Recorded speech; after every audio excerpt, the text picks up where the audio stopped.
Good morning guys, in front of me is Redmi 15C and let me show you how to add a fingerprint.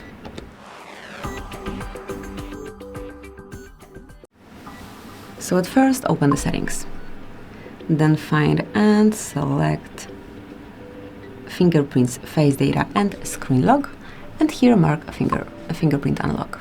At first you need to set some pattern, pin code or password, kind of backup to your fingerprint. Obviously, if you already have one, just provide it here, and if you don't, just create it as I do it right now. So let me enter some pattern, re-enter just to confirm, mark confirm, and now it's time to enroll your fingerprint. As you can see, it's located on your power button, so just keep tapping over here. So here it is.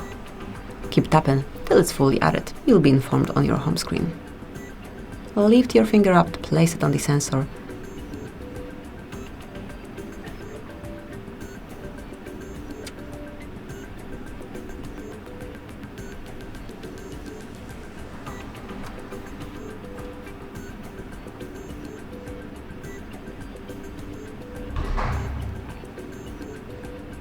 And that's it. As you can see, your fingerprint has been added.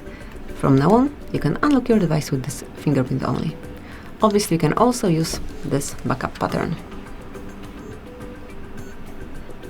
So that's it. That would be all. Thank you for watching. Please subscribe our channel and leave the thumbs up.